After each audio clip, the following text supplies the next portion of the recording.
കോട്ടയം, ഇടുക്കി, പത്തനംതിട്ട മണ്ഡലങ്ങളിൽ തീപാറുന്ന പോരാട്ടമാണ് അരങ്ങേറുന്നത്. പരസ്യപ്രചാരണം അവസാനിക്കാനിരിക്കെ തന്ത്രങ്ങളും കുതന്ത്രങ്ങളുമായി മൂന്ന് മുന്നണികളും ശക്തമായി പ്രചരണ രംഗത്തുണ്ട്.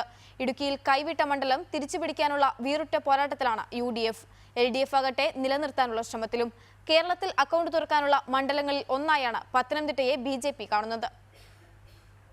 ഇടുക്കി പാർലമെന്റ് മണ്ഡലത്തിലെ 7 നിയോജക മണ്ഡലത്തിൽ തീപാർന്ന മത്സരച്ചൂടാണുള്ളത്.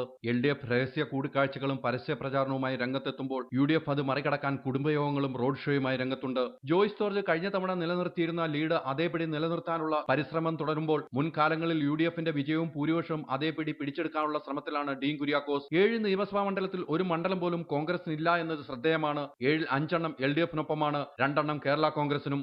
5 മണ്ഡലങ്ങളിൽ മികച്ച ലീഡ് ഉണ്ടാകുമെന്നാണ് LDFന്റെ വിലയിരുത്തൽ. എന്നാൽ കഴിഞ്ഞ തവണത്തെ സാഹചര്യമല്ല ഇടുക്കിയിലെ എന്നത് ശ്രദ്ധേയമാണ്.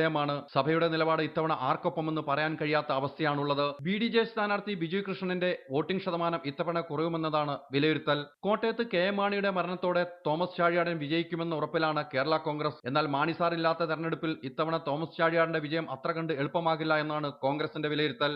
LDF സ്ഥാനാർത്ഥി VN വാസവൻ തട്ടകം തിരിച്ചുപിടിക്കാനുള്ള 18 അടവുകളും പയറ്റുകയാണ്. കേരള കോൺഗ്രസിന്റെ മണ്ഡലമാണ് കോട്ടയം. ജോസ് കെ മാണിയുടെ വികസന നേട്ടങ്ങൾ ചൂണ്ടിക്കാട്ടിയാണ് UDF സ്ഥാനാർത്ഥി മുന്നേറുന്നത്. ഇരു മുന്നണികൾക്കും വെല്ലുവിളിയായി കേരള കോൺഗ്രസ് രാഷ്ട്രീയത്തിലൂടെ രംഗത്തെത്തിയ NDA സ്ഥാനാർത്ഥി PC തോമസ് ശക്തനായി മുന്നേറുകയാണ്. ഇതുകൊണ്ട് തന്നെ കോട്ടയം മണ്ഡലം പ്രവചനത്തിനും അപ്പുറമാണ്. ശബരിമല വിഷയം ഏറ്റവും കൂടുതൽ പ്രതിഫലിക്കുന്ന മണ്ഡലമാണ് പത്തനംതിട്ട.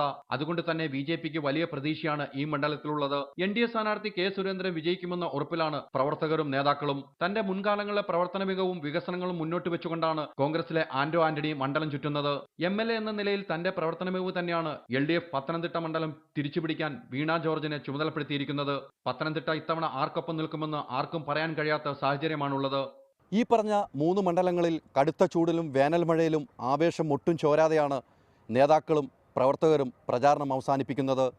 ഇനി 23-ാം തീയതി പോളിംഗ് ബൂത്തിലേക്ക് കൂട്ടലും കുറയ്ക്കലുമായി നീണ്ട ഒരു മാസത്തെ കാത്തിരിപ്പ്. വിവിധ ബ്യൂറോകൾക്കൊപ്പം VS ഹൈദർ അലി, റിപ്പോർട്ടർ.